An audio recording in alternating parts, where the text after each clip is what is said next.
오늘 우리 함께 나눌 하나님 말씀 제목은 신앙생활 속 양날의 검, 감정이라는 제목을 가지고 우리가 한번 함께 말씀을 나눠보도록 하겠습니다. 여러분, 제가 한문을 보여드릴 텐데 이 한문 혹시 아시는 분 계실까요? 저도 36년 만에 이 한문 처음 봤습니다. 자, 이게 무슨 한문일까요? 도저히 모르겠죠? 여기 뒤에 기도가 붙습니다. 어디서? 서원 기도. 뭘까요? 이게요, 서자가요, 맹세할 서자라 그럽니다. 그리고 원자가 바랄 원자라고 합니다. 이 서원 기도의 뜻이 무엇이냐? 간단하죠? 무엇을 바라는데 무엇을 맹세하는 기도입니다. 이것을 간단하게 요약을 하면은 무엇을 바라기 때문에 하나님께 내가 무언가 구하는 것이 있기 때문에 하나님께 내가 무언가를 맹세하며 나아간다는 것입니다. 우리가 이런 기도, 저도 이런 기도 좀 많이 했었던 것 같고요. 여기 앉아 계시는 분들 중에서도 서원 기도에 대한 경험이 한두 번쯤은 다들 있으실 것 같습니다. 서원 기도 우리가 언제 가장 많이 할까요? 내 기도가 열심히 한 주고 한 달이고 1년이고 몇 년이고 했는데 그 기도가 여전히 이루어지지 않을 때 우리가 하나님 내가 이렇게까지 기도했는데 왜 도대체 기도 안 이루어주시는 거예요? 그러면은 내가 마지막 방법으로 이렇게 기도할게요. 하나님이 이거 이렇게 이루어주시면은 내가 하나님께 이런 행동으로 보답할게요. 내가 이것을 하나님께 맹세하니까 하나님 나의 기도 꼭 이루어주셔야 돼요 라고 하는 것이 바로 우리가 주로 하는 서원 기도의 양식입니다. 자, 서원 기도, 무엇을 바라기 때문에 하나님께 맹세하는 기도를 드린다. 우리가 이 서원 기도를 머릿속에 잘 넣고 이제 오늘의 말씀에 대해 한번 알아보도록 하겠습니다. 오늘 말씀은요, 이스라엘 사사 시절 벌어졌던 일입니다. 사사 시절이 어떤 시절이냐면 여호수아가 이스라엘에 들어가서 이스라엘 땅을 점령을 합니다. 그리고 여호수아 이후부터는 이스라엘 자손들에게 뚜렷한 한 명의 지도자가 있지 않았습니다.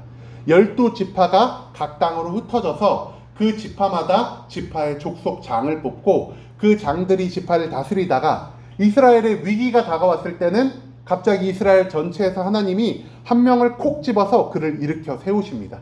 그러면은 그를 사사, 하나님의 일을 하는 사사라고 불러가지고 그 사람을 통해 하나님이 이스라엘을 침공해온 적군들을 물리치시고 이스라엘을 다스리시는 그런 일을 하면서 지냈던 시기가 바로 이 사사기의 시절이라 할 수 있겠습니다.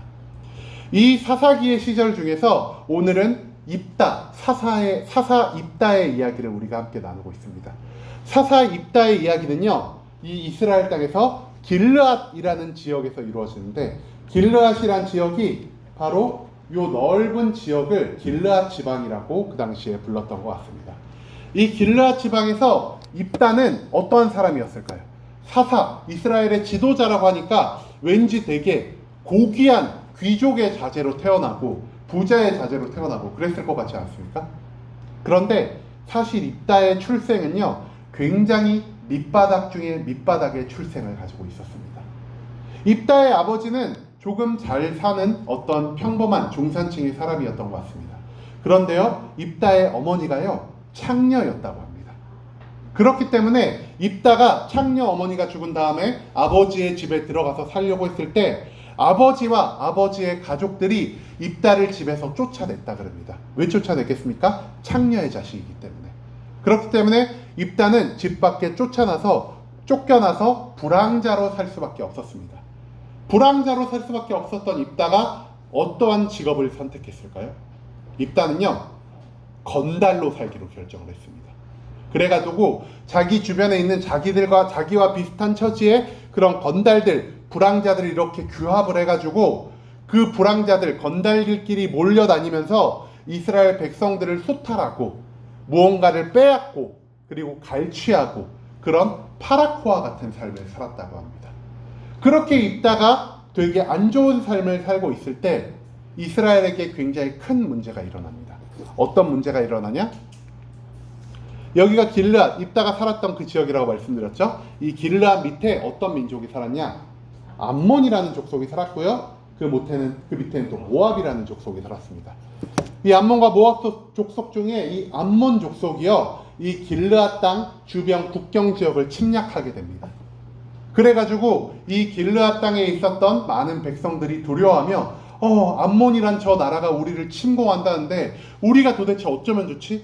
우리는 지도자도 없고 하나님이 우리에게 사사를 아직 보내주지 않았고 우리가 전쟁과 싸움에 능한 사람이 없는데 이 일을 도대체 어떻게 해결하면 좋을까?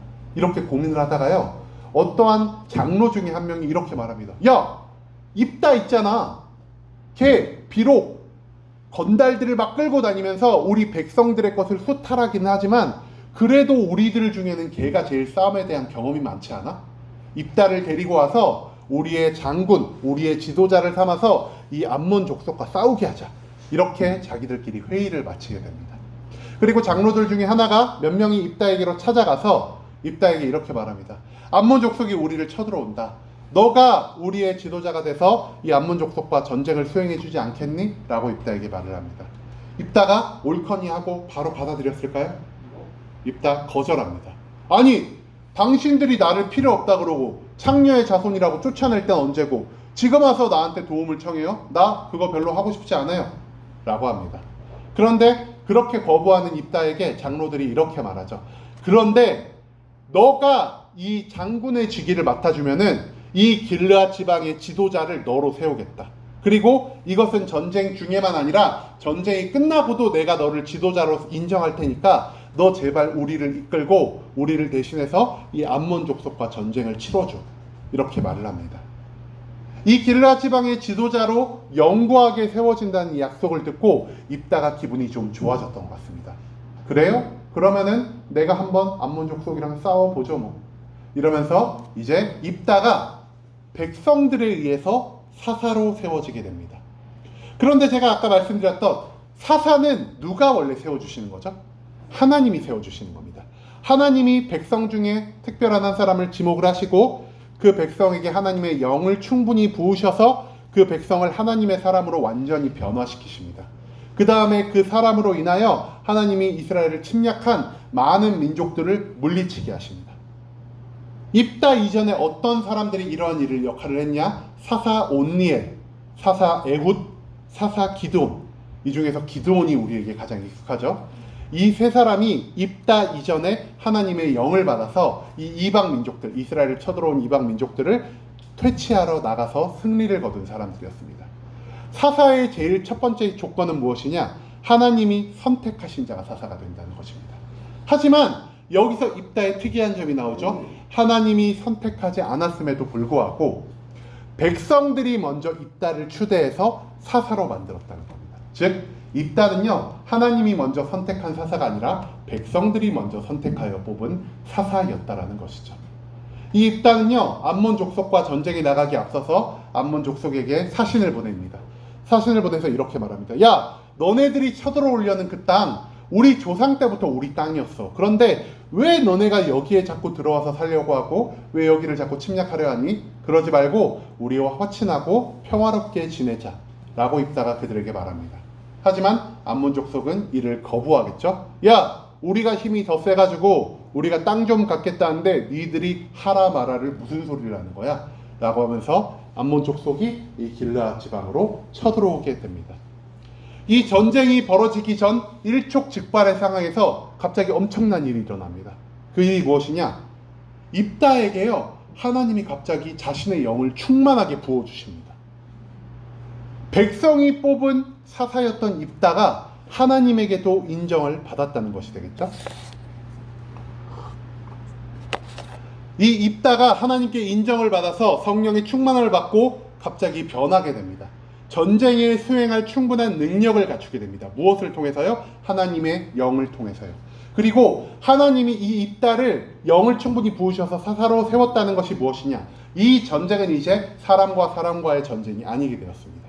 이 전쟁은 하나님이 주인 되셔서 하나님이 직접 수행하시는 전쟁이 되었기 때문에 이미 승리가 보장된 전쟁이라고 할 수가 있겠죠. 그런데 여기서 입다가 이상한 짓을 합니다. 갑자기 하나님 앞에 이렇게 기도하죠. 하나님, 제가요 암몬 자손이랑 싸우러 나갈 텐데 하나님께서 이 암몬 자손과의 전쟁에서 이기게 하시면은 제가 하나님께 맹세하건대 내가 나의 집으로 돌아갔을 때 내 집에서 나와 나를 처음 맞이하는 그 사람을 하나님께 제물로 바치겠습니다. 제물 중에서 어떤 제물로 바칠 거라고 말하냐? 번제로 바치겠습니다. 번제, 우리가 예전에 몇 번 얘기한 적이 있었죠. 번제가 무엇이냐? 제일 먼저 짐승의 목을 긋습니다. 목을 그어서 피를 다 빼낸 다음에 그 짐승의 가죽을 벗깁니다. 가죽을 벗긴 다음에 내장이나 더러운 것들을 바깥으로 빼어버리고 그 다음에 온몸을 토막을 냅니다. 5토막이든 10토막이든 토막을 낸 다음에 그것을 온전히 하나님께 태워서 바치는 것이 번제라고 합니다. 한마디로 입다가 하나님께 약속한 게 무엇이냐? 하나님, 전쟁에서 승리하면요 인신공양하겠습니다 라는 기도가 뜬금없이 입다의 입에서 튀어나왔다는 겁니다. 그럼에도 불구하고 하나님께서는 이 전쟁을 승리하게 만들어 주셨습니다. 그리고 이 전쟁이 승리를 한 다음에 입다는 미스바에 있는 자기의 집으로 의기양양하게 걸어 나갑니다. 그런데 자기의 집 문 앞을 나와서 입다를 처음 반겨주었을 그 사람이 누구였냐? 자기의 하나뿐이 없는 딸이었다는 것입니다. 입다는 그 당시 하나님께 충만해 있었습니다. 하나님을 모르는 자였다면은 내가 어떤 서원 기도를 하든 간에 나 서원 기도한 거 무시하네 이러고 살아갈 수 있겠지만 하나님의 영에 충만하여 하나님의 영에 완전히 붙들렸던 그 입다는요 자기의 입 밖으로 내뱉은 서원 기도를 지키지 않을 수 없었습니다. 그렇기 때문에 입다는 자기가 기도한 대로 어떻게 했다라고 성경이 말하고 있죠? 그 딸에게 자기의 기도한 대로 행하였도다. 딸의 목을 치고요, 딸의 가죽을 손으로 벗기고 딸의 몸을 자기가 칼로 토막을 낸 다음에 하나님께 불로 태워 올려드렸다 라는 이 전쟁에서 크게 성공을 거두었지만 전쟁 후에 바로 절망적인 상황을 맞이한 이 입다의 이야기에 대해서 우리가 오늘 나누고 있습니다. 자, 그렇다면 입다는 갑자기 왜 하나님께 이런 서원 기도를 하게 되었을까요? 여기에는요 입다가 하나님께 잘못했던 3가지 문제로 인함이라고 우리가 할 수 있습니다. 이 문제들을 우리가 하나하나 오늘 살펴보며 입다에 관해서 그리고 이 입다의 말씀을 통해서 하나님이 우리에게 하고자 하시는 그 말씀이 무엇인지 한번 차근차근 살펴보도록 하겠습니다. 자, 입다의 첫 번째 문제점이 무엇이었냐? 입다는요 하나님을 잘 모르는 자였습니다. 하나님을 잘 모르기만 했으면 상관이 없는데 하나님에 대해서 오해까지 하고 있는 자였다는 것입니다. 입다는 하나님을 어떻게 이해하고 있었을까요? 입다는요 우리가 오늘 시간 관계상 사사기 11장의 전체적인 내용을 알아보지는 못하겠지만 앞선 말씀 제가 간단하게 요약해서 말씀드렸죠. 창녀의 아들이었고 건달들을 몰고 다니면서 사람들을 수탈하고 사람의 물건들을 강도질하는 자였습니다. 그 입다에게 하나님은 어떤 자였니? 하나님은요 존재하지 않는 분이신 것 같았습니다. 그리고 침묵하시는 분으로 입다는 생각을 했다는 거죠. 왜냐? 하나님이 진짜 살아계시고 하나님이 진짜 활동을 하신다면은 입다가 악하게 살아갔을 때 그 입다를 하나님이 왜 심판하지 않으셨을까요? 하나님은 악한 것을 싫어하시는 분이시잖아요. 그리고 하나님은 악한 자의 행위를 두고 보지 않으시는 분이라고 계속 말하고 있잖아요. 그럼에도 불구하고 입다가 이 건달로 살았을 때 이스라엘 백성의 것을 수탈하며 살았을 때 하나님은 입다에게 아무런 행동도 하지 않으셨습니다. 그뿐만이 아니십니다. 암몬 족속이 이스라엘을 쳐들어왔을 때 그때 만약에 하나님이 진짜 이스라엘의 하나님이시라면 이 암몬 족속을 애초에 못 쳐들어오게 만들 수도 있었을 거잖아요. 백성들이 입다를 찾아오기 전에 하나님이 먼저 사사를 세우셔서 이 문제를 다 해결하실 수도 있었을 거잖아요. 하지만 하나님 그렇게 하지 않으셨습니다. 하나님이 입다를 먼저 찾으시기 전에 그 땅에 살고 있는 장로들이 입다를 먼저 찾아와 입다를 사사로 세웠습니다. 그렇기 때문에 입다는 하나님을 어떻게 생각할 수밖에 없었냐? 하나님 안 계시는 거 아니야? 내가 이렇게 악하게 살았는데도 그리고 암몬 족속이 이스라엘을 찾아왔는데도 불구하고 그들에게 아무런 벌을 안 내리시잖아. 하나님 안 계신 거 아니야? 그리고 하나님이 계시더라도 하나님은 사실 존재하기만 하실 뿐이지 잠잠히 침묵하면서 아무 영향력을 세상에 미칠 수 없는 분인 거 아니야? 이렇게 입다는 오해했다라는 것이죠. 그런데 사실상 우리가 알고 있는 하나님은 어떤 분이십니까? 하나님은요 존재하는 분이십니다. 그리고요 하나님의 침묵은 무엇을 의미하냐? 죄인을 용서하고 죄인이 다시 회개하러 회개하며 나에게 돌아오기 위해서 하나님은 그 악인들에게 오랫동안 참으심으로 침묵하는 분이라는 사실을 우리는 이미 이전에 여러 성경 말씀을 통해 찾아볼 수 있었을 것입니다. 그리고 두 번째로 하나님 어떤 분이시냐? 의인을 구원하시는 분이십니다. 의인의 기도를 하나님께서 침묵으로만 받아들이시는 게 아니고 그 의인의 기도, 의인의 고통하는 소리를 하나님께서 그 옆에 가셔서 항상 들으시며 하나님의 때에 하나님의 장소, 하나님의 방법대로 그 의인을 구원하시고 악인을 심판하시는 분이 바로 하나님이시다라는 사실을 우리는 알고 있었습니다. 그렇기 때문에 입다가 알고 있는 하나님은요, 우리가 알고 있는 하나님과 전혀 다른 하나님이었다는 것이죠. 하나님에 대해 잘 몰랐을 뿐더러 하나님에 대해 심각하게 오해를 하고 있었다. 그렇기 때문에 입다가 하나님 앞에서 큰 잘못을 저지르게 되었다는 것, 이 첫 번째를 우리가 가장 먼저 기억하길 소망합니다. 자, 두 번째로 입다의 문제가 무엇이었냐? 입다는요, 하나님을 온전히 신뢰하지 못했습니다. 정확히 말하면 뭘 신뢰하지 못했나? 하나님의 영을 온전히 신뢰하지 못했다는 겁니다.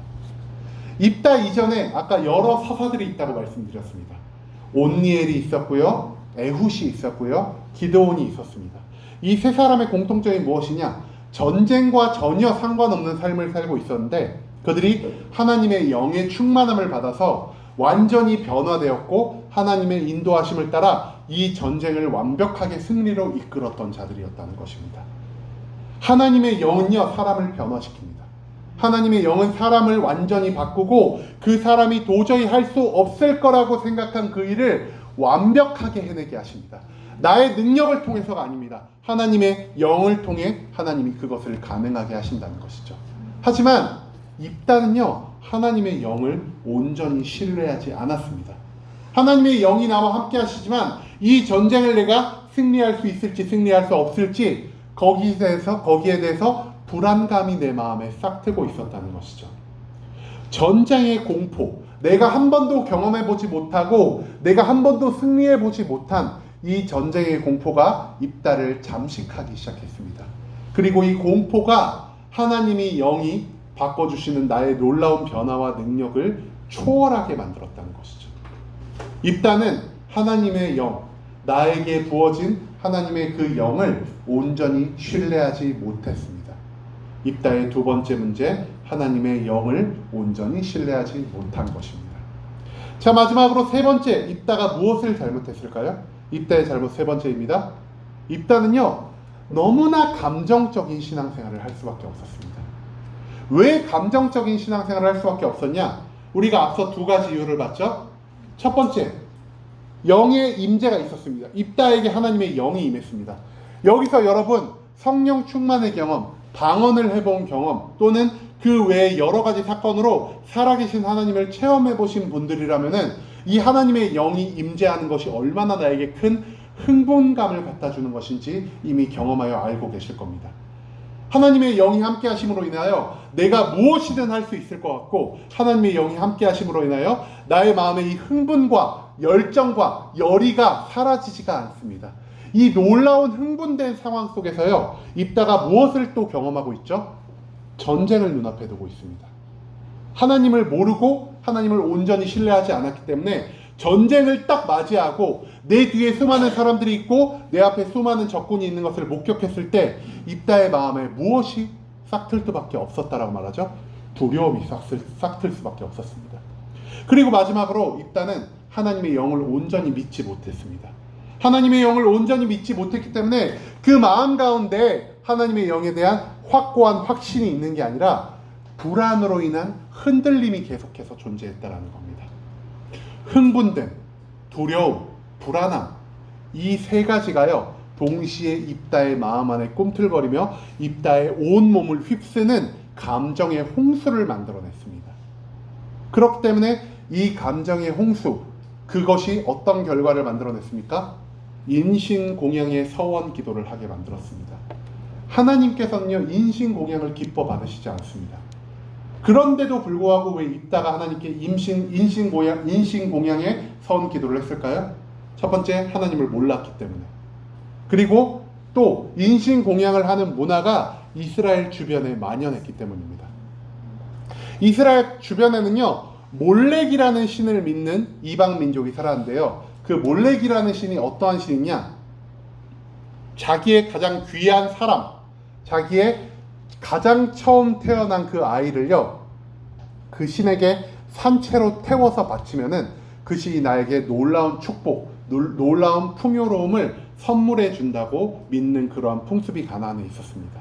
하나님에 대해서 잘 모르고 하나님이 무엇을 기뻐하시는지, 무엇을 슬퍼하시는지, 무엇을 받지 않으시는지에 대한 명확한 기준이 없었던 입다는요, 이 세상에 따라, 이 세상의 지식에 따라서 다른 신들이 인신공양 기쁘게 받던데 에이 그럼 뭐 하나님도 기쁘게 받으시겠지 라는 이 아니란 생각에, 그리고 자기의 안에서 꿈틀거리는 이 감정을 주체할 수 없음으로 인하여 인신공양의 기도를 하나님께 올렸다는 것입니다.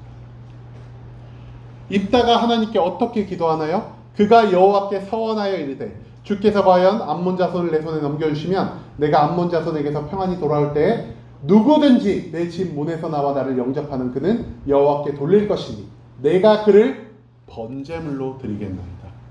입다가 하나님 앞에 이렇게 고백했다는 것입니다. 여러분, 인신공양이 없이도요, 하나님은 이미 입다에게 전쟁의 승리를 보장하셨습니다. 무엇을 통해서? 하나님의 영을 입다에게 부어주심을 통해서요. 하나님의 영이 입다와 함께하는 순간 이 전쟁은 이미 이긴 것과 진되었습니다. 이미 이긴 전쟁입니다. 승리에 대한 확신이 그렇기 때문에 입다 안에 가득했어야 했다는 것이죠. 하지만 입다는 이미 주신 하나님의 승리에 확신함을 갖지 못하고, 하나님 이 승리를 내게 얻게 해주신다면은 내가 인신공양으로 하나님께 영광을 돌릴게요 라는 너무나 어리석은, 너무나 어처구니 없는 조건을 하나님께 달았다는 것이죠. 인신공양 없이도 승리를 예정하신 하나님이 인신공양의 서원 기도를 들으셨습니다. 이 말은 무엇이냐? 입다는 하나님께 지불하지 않아도 될 대가를 반드시 지불해야 되는 상황에 처하게 되었다는 것이죠. 이 일 후에 어떤 일이 있었습니까? 사사기 11장 34절 35절 말씀입니다. 입다가 미스바에 있는 자기 집에 이를 때 보라 그의 딸이 소고를 잡고 춤추며 나와서 영접하니, 그 다음에 입다가 말하죠. 내가 여호와를 향하여 입을 열었으니 능히 돌이키지 못하리로다. 하나님의 영의 충만이 사로잡힘을 받은 입다. 자기가 서원한 그 기도를 무시할 수 없었습니다. 자기가 그 서원했던 기도를 외면한 채 평생을 살아갈 수 없었습니다. 즉 자기가 치르지 않아도 될 값, 자기 딸의 목숨을 자기 스스로가 하나님께 바쳤고, 자기 목에 이 서원 기도를 통해 입다가 스스로 올무를 채웠다는 사실을 우리가 발견할 수 있을 것이라는 것이죠. 입다의 서원 기도가 무엇에서 발생했냐? 궁극적으로 찾아보면 입다의 서원 기도는요, 자신의 주체할 수 없는 그 감정, 하나님을 알지 못함에서 발생하는 두려움, 하나님의 영이 나에게 충만했다는 것에 대한 기쁨, 그리고 하나님의 영을 온전히 의뢰하지 못하고 전쟁이 나에게 줄 엄청난 공포와 두려움, 이 모든 감정이 섞였을 때 그 감정의 소용돌이 사이에서 나온 것이 바로 입다의 서원 기도, 딸을 하나님께 번제물로 바치겠다는 서원 기도였다는 사실을 우리가 기억하기를 소망합니다. 여러분, 우리는요, 하나님에 대한 온전한 암, 하나님에 대한 온전한 믿음 없이 단순히 하나님의 영에 충만한 것이 얼마나 우리에게 큰 위험성을 제공하는지 이 말씀을 통해 발견할 수 있습니다. 우리는 이렇게 때로 생각합니다. 나도 성령 받으면은 하나님 앞에 정말 열심히 살 수 있는데, 나도 방언기도 받으면 정말 열심히 신앙생활을 할 수 있을 것 같은데, 나도 하나님이 내 삶에서 이 문제 해결해주면 내가 진짜 하나님께 평생 충성을 다 바칠 것 같은데, 이렇게 생각할 때가 있습니다. 그런데 오늘 말씀을 통해 하나님이 우리에게 말씀해 주시는 것이 무엇이냐? 너가 하나님을 온전히 신뢰하지 못하고, 너가 하나님이 어떤 분이신지, 하나님이 무엇을 기뻐하시고 무엇을 슬퍼하시는 분이신지 정확히 알지 못한 상태에서 너가 충만하게 받는 그 성령은 오히려 너희에게 독이 될 수 있다 라는 것을 하나님이 우리에게 알려주신다는 것입니다. 그렇기 때문에 우리가 이 말씀을 통해 배울 수 있는 것이 무엇이냐? 내가 성령 충만 아직 받지 못했다면은 이렇게 생각하셔야 된다는 것이죠. 내가 성령 충만을 받기 위해 준비해야 할 때구나.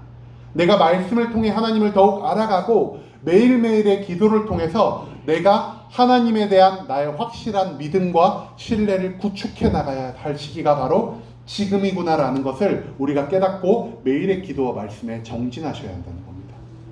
또한 내가 성령을 이미 충만히 받았음에도 불구하고 내가 하나님을 모르고 하나님에 대한 완전한 확신이 없다라면은 어떻게 해야 됩니까? 하나님의 영을 받은 그 이후에라도 내가 매일의 말씀과 기도를 통해 하나님을 알아가고 하나님을 더욱 신뢰함으로 나아가야 한다는 것을 바로 이 사사기의 말씀이 우리에게 알려주고 있다는 것입니다.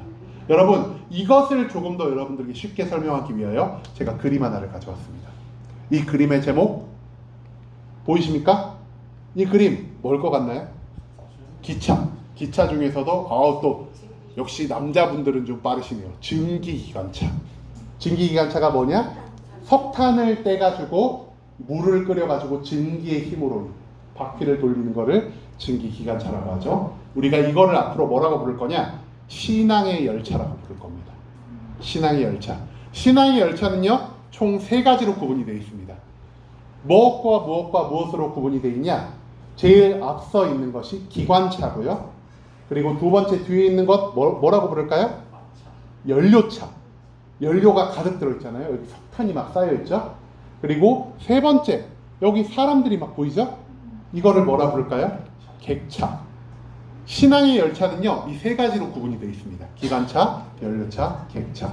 그리고 이 신앙의 열차 3가지는요, 각각 상징하는 것이 있습니다. 기관차는 무엇을 의미하냐? 살아계신 하나님의 말씀을 의미합니다. 그리고 두 번째 연료차는요, 하나님을 향한 완전한 나의 믿음을 상징합니다. 그리고 객차는 무엇을 의미하냐? 바로 신앙생활에서 발생하는 각종 감정들, 기쁨과 즐거움과 열정과 열의와 영광과 그 모든 것들을 이 객차라고 생각하시면 될 것 같습니다. 자, 이 신앙의 열차가 움직이기 위해서는 어떤 일이 있어야 될까요? 제일 먼저 기관차가 존재해야 됩니다. 왜냐? 아까도 말씀드렸죠. 이것이 증기기관차다. 그렇기 때문에 이 증기기관을 갖춘 열차, 기관차가 없으면요, 증기기관차는 움직이지를 못합니다. 이 말은 무엇이냐? 하나님의 말씀을 통해서 우리가 하나님이 어떤 분이신지, 하나님이 좋아하시는 것이 무엇이고 하나님이 싫어하시는 것이 무엇인지 우리가 온전한 깨달음이 없다면요, 우리의 신앙생활은 시작할 수도 없다는 것이죠. 그리고 이 기관차가 필요한 것이 무엇이죠? 무엇이 있어야지 앞으로 나아갈 수가 있죠? 연료가 있어야 됩니다. 연료차가 기관차에 붙어 있어야만 기관차는 연료차에서 연료를 공급받아 앞으로 나아갈 수 있다는 것이죠. 이 말은 무엇이냐? 내가 성경 말씀을 아무리 많이 알고 있어도 그 알고 있는 것이 이 머리로만 알고 있는 것에서 끝나는 것은 우리가 신앙을 앞으로 전진시키는 데 아무런 도움이 되지 않는다는 겁니다. 내가 머리로 말씀을 알고 있으면요, 두 번째로 해야 할 게 무엇이냐? 내가 알고 있는 말씀을 믿어야 된다는 것입니다. 마음으로 온전히 믿은 다음에야 그 말씀이 나의 삶에서 살아 움직이면서 나를 하나님이 기뻐 받으시는 삶으로 나의 삶을 변화시키기 때문이죠. 그렇기 때문에 온전한 믿음이 있어야만 살아계신 하나님의 말씀이 나의 온 삶을 통하여 살아 역사하는 놀라운 일이 발생할 수 있습니다. 자, 그렇다면 객차의 역할은 무엇일까요? 말씀이 갖춰지고요, 그 믿음이 생긴 다음에 나의 삶에 하나님의 말씀이 살아 움직이기 시작하면요, 내 삶에서 발생하는 것이 있습니다. 그것이 무엇이냐? 세상이 나에게 줄 수 없는 기쁨, 세상이 나에게 줄 수 없는 행복, 세상이 나에게 허락하지 못했던 그 열정들, 그리고 세상이 나에게 줄 수 없는 그 평안이 나의 마음을 가득히 채우기 시작하면서 내가 기관차와 연료차만으로도 신앙을 떠내보낼 수 있지만, 우리의 신앙의 열차를 출발시킬 수 있지만, 이 객차를 통하여 더 많은 것들을 가지고 하나님 앞에 나아갈 수 있다는 것이죠. 나의 삶을 통해 더 열정적으로 하나님께 찬양하고, 더 열정적으로 기도하고, 더 많은 사람들을 교회로 인도하고, 나의 삶을 통해 많은 사람들에게 살아계신 하나님을 증거하는 것. 그것이 어디에서 나오는 것입니까? 신앙을 향한 나의 열정에서 나오는 것이라는 거죠. 그렇기 때문에 이 신앙의 열차는요, 기관차, 연료차, 객차, 이 3가지가 삼위일체로 완벽하게 딱 하나가 되었을 때 그제서야 진가를 발휘할 수가 있게 됩니다. 자, 그런데 문제는 무엇이냐? 우리가 이 기관차만 중요하게 생각했을 때 어떨까요? 기관차만 중요하게 생각했을 때는요, 내가 말씀을 많이 듣고 말씀을 많이 알지만 내 머리만 커지는 신앙생활을 할 수밖에 없습니다. 내 머리만 커지는 신앙생활이 되면 어떤 사람이 되냐?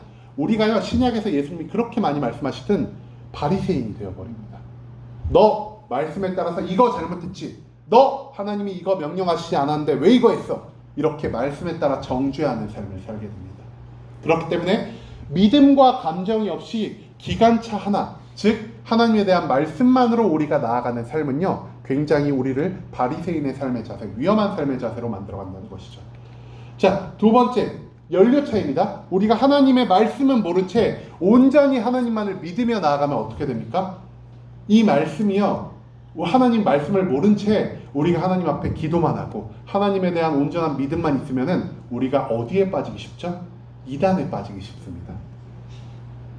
기복신앙에 빠지기 쉽고요, 이단에 빠지기 쉽습니다. 왜냐? 하나님을 온전히 모르니까 다른 사람이 이렇게 말하면 저게 맞는 신앙 같고 저렇게 말하면 저게 맞는 신앙 같아서 우리의 신앙이 중심을 잡지 못하고 갈팡질팡하는 흔들리는 신앙.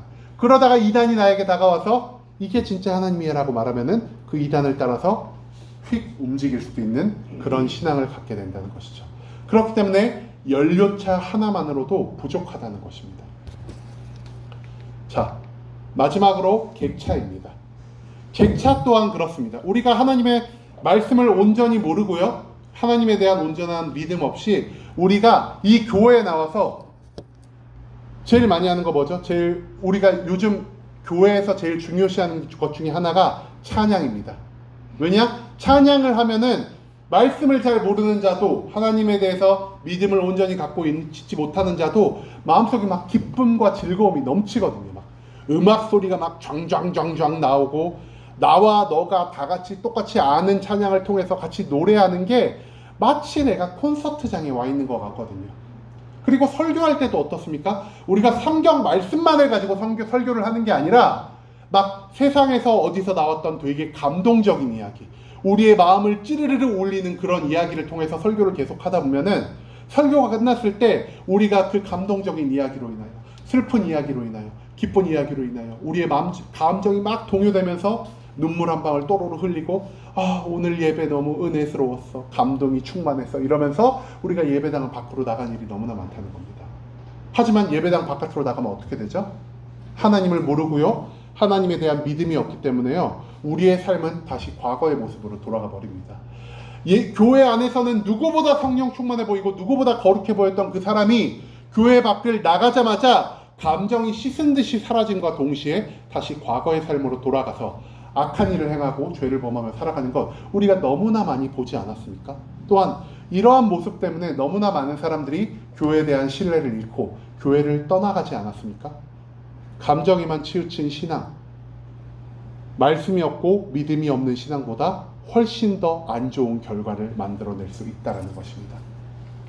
여러분, 신앙의 열차가 움직이기 위해서 최소한 필요한 것이 무엇입니까? 기관차와 연료, 즉 말씀과 믿음입니다.